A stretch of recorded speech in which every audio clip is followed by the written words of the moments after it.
क्या boiling point सिर्फ temperature पे डिपेंड करता है सॉल्यूशन का, या प्रेशर पे भी डिपेंड करता है? फॉर एग्जाम्पल, अगर मैंने टेम्परेचर फिक्स्ड कर दिया है 50 डिग्री, जो कि बॉइलिंग पॉइंट ऑफ सॉल्यूशन से मान लीजिए नीचे है, तो क्या मैं प्रेशर को चेंज करूं तो क्या ये सॉल्यूशन बॉइल होगा? मतलब क्या ये लिक्विड फेज से वेपर फेज में कन्वर्ट होना स्टार्ट हो जाएगा? अगर हाँ, तो सोच करके देखिए कि वो प्रेशर क्या एक फिक्स्ड प्रेशर होगा जिसके बाद, उस पॉइंट के आने के बाद या उस वैल्यू के आने के बाद सारा का सारा सॉल्यूशन आपका क्या होगा? वेपर फेज में चला जाएगा? या फिर एक रेंज ऑफ प्रेशर आपको मिलेगा जिस रेंज में वो बॉइल करेगा? कोई रेंज, कोई फिक्स्ड पॉइंट नहीं, एक रेंज मिलेगा। सोचिए, ये एक बहुत ही इंपॉर्टेंट कंसेप्ट है जिसको हम लोग यहाँ पे दो कंडीशंस पे पढ़ेंगे बॉइलिंग ऑफ सॉल्यूशन को। पहला, जब कांस्टेंट टेम्परेचर हो और प्रेशर वेरी कर रहा हो, और दूसरा, जब हमारा प्रेशर कांस्टेंट हो और टेम्परेचर वेरी कर रहा हो। तो इस दो केसेस में देखेंगे कि बॉइलिंग ऑफ सॉल्यूशन कैसे होता है, मतलब बॉइल वो कब करेगा, कैसे करेगा, किस कंडीशन में करेगा, पूरा बॉइल करेगा, आधा करेगा। तो चलिए, तो आपका स्वागत है लेक्चर नंबर 9, जो कि हम लोग स्टार्ट करने वाले हैं, जिसमें हम लोग पढ़ेंगे प्रेशर फैक्टर को, यानी एक कांस्टेंट टेम्परेचर पे प्रेशर का क्या इफेक्ट होगा बॉइलिंग ऑफ सॉल्यूशन पे। क्लियर है कि नहीं? तो देखिए, पहला केस हम लोग पढ़ेंगे जहां वेरी लेस स्पेस अवेलेबल है, या बोल सकते हैं फर्स्ट बबल का फॉर्मेशन होता है, तब का केस देखेंगे। यहाँ क्या हो रहा है, मान लीजिए टेम्परेचर कांस्टेंट है हमारा, टी क्या है हमारा? कांस्टेंट। क्लियर है? टी हमारा क्या है? कांस्टेंट है। ठीक है, तो अब देखते हैं। सबसे पहले मान लेते हैं यहाँ का जो पी एक्सटर्नल है, बाहर का जो हमारा प्रेशर है, वो आपने कुछ फिक्स्ड कर दिया P1। कितना फिक्स्ड कर दिया? P1। और अंदर जो हमारा प्रेशर है, पी इंटरनल जो हमारा है, ये वाला पार्ट, ये भी हमारा कितना है? P1 है। कितना है? P1। और एक स्टॉपर लगा हुआ है। क्लियर? अब होगा क्या, जैसे ही आप ये कुछ देर के लिए इसको छोड़ देंगे, किसको? इस वाले लिक्विड सॉल्यूशन को, तो यहाँ धीरे धीरे वेपर बनेगा और अंदर का वेपर प्रेशर कितना हो जाएगा? P1। बाहर का भी हमने प्रेशर कितना रखा है? P1। स्टॉपर जैसे ही हटाया, पिस्टन में कोई मूवमेंट आपको देखने को नहीं मिलेगा। वाई? बिकॉज क्या होगा? बिकॉज क्या होगा कि Pt जो होगा और P एक्सटर्नल जो होगा, यानी P इंटरनल और P एक्सटर्नल दोनों क्या होंगे? इक्वल होंगे। तो यहाँ कोई भी सॉल्यूशन वेपराइज, यानी और सॉल्यूशन वेपराइज होने वाला नहीं है। जितना वेपराइजेशन होना था वो हो गया। तो यहाँ अंदर का प्रेशर अभी भी P1 और बाहर का प्रेशर P2। तो यहाँ कोई वेपराइजेशन नहीं होगा, यहाँ पे कोई भी वेपराइजेशन होने वाला नहीं है। लेट से आपने प्रेशर को, बाहर के प्रेशर को P1 से घटा के कम कर दिया, और अंदर का प्रेशर अभी भी P1 है, यानी P1 अब ज्यादा, यानी P इंटरनल ज्यादा और बाहर का प्रेशर कम है। तब देखते हैं क्या है। तो इस केस में देखिए, P इंटरनल हम लोग क्या मान के चल रहे हैं कि P इंटरनल क्या है? ज्यादा, और P एक्सटर्नल क्या है? कम है। बाहर का प्रेशर कम है, यानी बाहर का प्रेशर मान के देखते हैं हम लोग P2 है, और अंदर का प्रेशर कितना है? P1। अंदर का प्रेशर कितना है? P1। अंदर का प्रेशर P1। क्लियर? और यहाँ P1 इज ग्रेटर देन क्या है? P2। अब जैसे ही आप यहाँ से स्टॉपर हटाएंगे, जैसे आप यहाँ से स्टॉपर हटाते हैं, तो स्टॉपर हटाते ही क्या होगा? जैसे आप यहाँ से स्टॉपर हटाएंगे, क्या होगा? अंदर का प्रेशर ज्यादा, बाहर का प्रेशर कम, यहां से पिस्टन ऊपर भागेगा, यहां से पिस्टन ऊपर भागेगा। अब क्या होगा? बाहर का ही प्रेशर P2 और अंदर का प्रेशर भी P2। अब ये पिस्टन रुकना, ऐसे ऊपर भागने के बाद ये पिस्टन मूव करना क्या होगा? बंद कर जाएगा। जैसे ही बाहर का प्रेशर P2 बराबर P2, यानी P इंटरनल बराबर P एक्सटर्नल हुआ, ठीक है, उस समय क्या होगा? अब हमारा क्या हो चुका है? यहाँ जो इक्विलिब्रियम स्टैब्लिश हुआ था वो डिस्टर्ब हो जाएगा। तो इक्विलिब्रियम डिस्टर्ब होते ही सॉल्यूशन क्या बोलेगा कि इसका प्रेशर पहले P1 था, बट ड्यू टू वेपराइजेशन, ये जैसे ही वो ये पिस्टन को ये धक्का दिया, तो ये क्या हो चुका है? ये प्रेशर घट के कितना हो चुका है? P2। तो हमें फिर से इसको P1 करना है। तो सॉल्यूशन बोलेगा काम पे लग जाओ भाई, क्योंकि हमें इक्विलिब्रियम को फिर से अटेन करना है। तो उसके लिए क्या करना पड़ेगा? तो मॉलिक्यूल्स के बीच में पूरा घोर डिस्कशन हुआ कि भाई ये कैसे किया जाए। ये तो बेचारा पहले इसका प्रेशर P1 था, बट जैसे ही हमने स्टॉपर हटाया, बाहर का प्रेशर P2 था, तो ये तो ऊपर भाग गया, क्योंकि अंदर का प्रेशर क्या था? कम, बाहर का प्रेशर क्या था? ज्यादा। सॉरी, अंदर का प्रेशर ज्यादा, बाहर का प्रेशर क्या था? कम।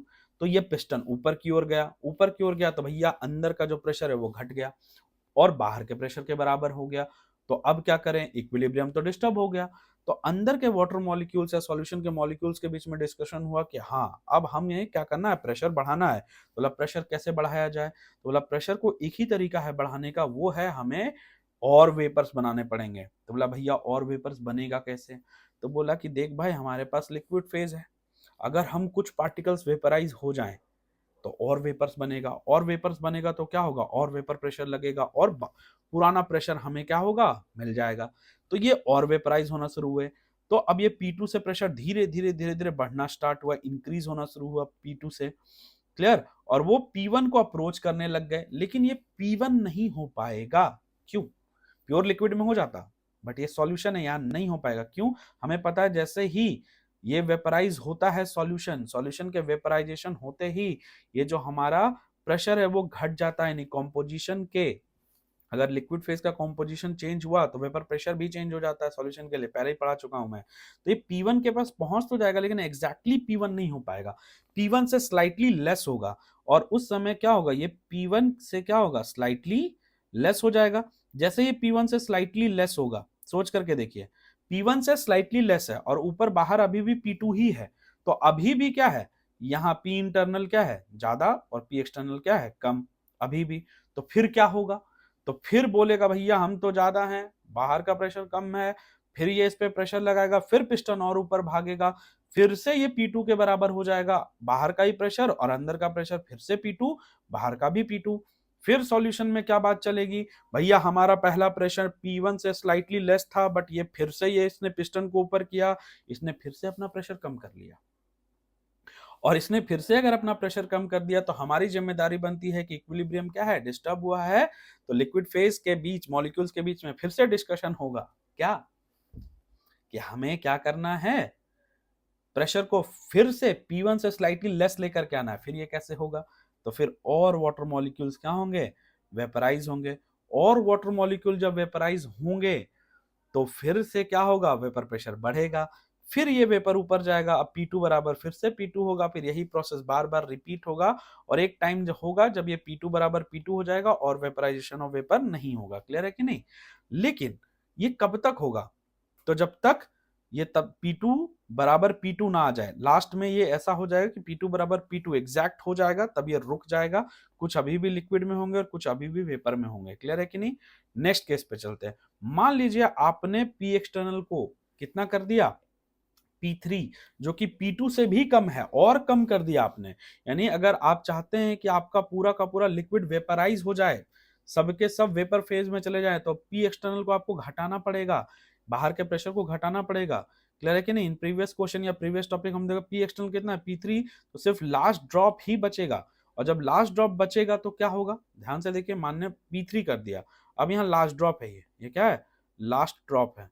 तो जैसे ही क्या होगा, आप यहाँ से स्टॉपर रिमूव करेंगे, ये फिर से क्या होगा, बाहर का प्रेशर, और बाहर का ये तो क्या है P1, तो अभी भी क्या है, P इंटरनल ज्यादा, P एक्सटर्नल क्या है कम, क्यों, क्योंकि P1 ज्यादा था P2 से, और P2 किससे ज्यादा था, P3 से। क्लियर है कि नहीं, यहाँ पे तो अब P3 कर दिया तो फिर से ये पिस्टन पे ऊपर जाएंगे, और ये जो बचा कुचा जो हमारा सॉल्यूशन है ये भी क्या हो जाएगा, वेपराइज हो जाएगा। अब उसके बाद आप बाहर का प्रेशर कितना भी कम कर दीजिए, P3 से कम, P3 से लेस, तो कोई फर्क पड़ने वाला नहीं है। क्लियर है, वो वेपर के ही फॉर्म में रहेगा।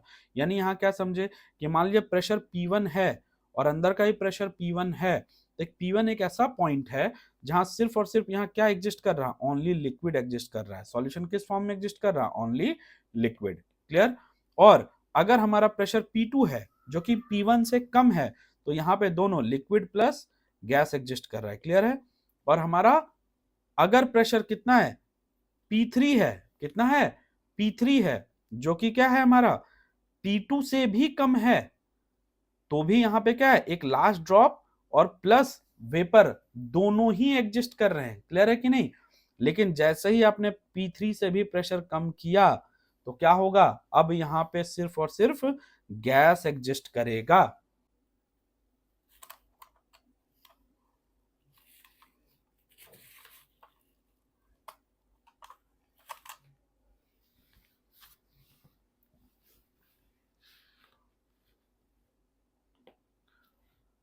तो देखिए इससे कंक्लूड हम क्या कर सकते हैं, ठीक है, तो अगर हमारा देखिए कांस्टेंट टेम्परेचर है, क्या है, टेम्परेचर हमारा कांस्टेंट है,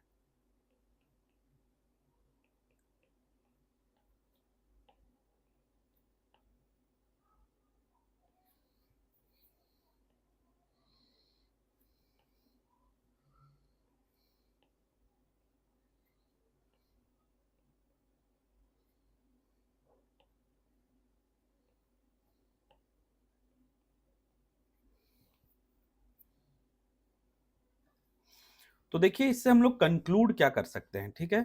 तो अगर हमारा टेम्परेचर मान लीजिए कांस्टेंट टेम्परेचर है, ठीक है, तो ये जो डाटा है वो प्रीवियस जो हमने डिस्कस किया उस पे है। मान लीजिए कि हमारा पी एक्सटर्नल P1 से ज्यादा है, यानी बाहर का प्रेशर ज्यादा है, अंदर का प्रेशर कम है, तो वहां सिर्फ लिक्विड के जैसा सॉल्यूशन एग्जिस्ट करेगा, उसमें कोई वेपर्स नहीं होंगे, ठीक है। या पीटी या पी इंटरनल जो आपको कैलकुलेट करना है वो कैसे कैलकुलेट कर सकते हैं, P not A into chi A plus P not B into chi B. क्यों? क्योंकि काई ए काई बी भी होगा, सिर्फ वाई ए वाई बी नहीं होगा, वो जीरो के आसपास होंगे। क्यों? क्योंकि कोई वेपर वहां नहीं होगा। लेकिन आपका प्रेशर P1 से P2 के बीच में है, याद कीजिए P1 से P2 दोनों केस में, जब यहाँ P1 से थोड़ा सा क्या था, कम, ये देखिए ध्यान से P2 में, तो यहाँ वेपर भी था और लिक्विड भी था, लिक्विड फेज भी था, वेपर फेज भी था। और इस वाले केस में क्या है, ध्यान से देखिए, यहाँ पे P3 जब था तो यहाँ पे हल्का सा एक लास्ट ड्रॉप था और उसके बाद पूरा वेपर था। लेकिन P3 से कम कर देने पे पूरा का पूरा ही क्या था, वेपर था। तो यहाँ क्या बोल सकते हैं कि अगर प्रेशर P1 से ज्यादा है तो ओनली लिक्विड एग्जिस्ट करेगा, अगर P1 से P2 के बीच में है तो क्या होगा, वो लिक्विड प्लस गैस के जैसा एग्जिस्ट करेगा, यानी ये बॉइलिंग पॉइंट होगा एक तरीके से, आप समझिए। अगर आपका टेम्परेचर कांस्टेंट है, एट कांस्टेंट टेम्परेचर T मान लेते हैं, अगर प्रेशर P1 से P2 एक वैल्यू के बीच में होता है तो वो लिक्विड प्लस गैस में को एग्जिस्ट करते हैं, ठीक है। और P3 से कम हो गया, अगर P3 प्रेशर P3 से कम हो गया या P3 के इक्वल है तो लास्ट ड्रॉप बचेगा, और अगर P3 से भी कम कर दिया तो वहां पे कोई भी लास्ट ड्रॉप बचने वाला नहीं है, यानी पूरा का पूरा लिक्विड सॉल्यूशन कैसे एग्जिस्ट करेगा, एज अ गैस। यानी आप ध्यान से देखिए, एक ऐसा टेम्परेचर है जहां पे अगर प्रेशर को आप P1 से P2 में वेरी कर रहे हैं तो वो लिक्विड प्लस गैस यानी कि बॉईल कर रहा है, ये एक रेंज ऑफ प्रेशर में बॉईल करता है, क्लियर है कि नहीं। और इस जगह पे मान लास्ट केस में अगर हमें क्या करना है, पीटी या पी इंटरनल कैलकुलेट करना है तो किस फॉर्मूले से करेंगे, 1/PT equals to Y A by P not A plus Y B by P not B. अच्छा, ये फॉर्मूला हम लोग क्यों यूज करेंगे, आप सोच करके देखिए, क्योंकि यहाँ पे ओनली गैस है तो काई ए और काई बी जो कि लिक्विड सॉल्यूशन में जीरो के आसपास होंगे, तो इस फॉर्मूले से हम लोग कैलकुलेट कर सकते हैं। और इसी पे बेस्ड हम लोग ग्राफ भी पढ़ेंगे आगे वाले लेक्चर में, कि जो हमारा क्या होता है, फेज डायग्राम, जिससे कि बहुत इंपॉर्टेंट इंपॉर्टेंट क्वेश्चंस बनते हैं। तो फेज डायग्राम हम लोग नेक्स्ट क्लास में पढ़ेंगे, तब तक के लिए ध्यान से आप इस लेक्चर को पढ़ सकते हैं, क्लियर है। Thank you.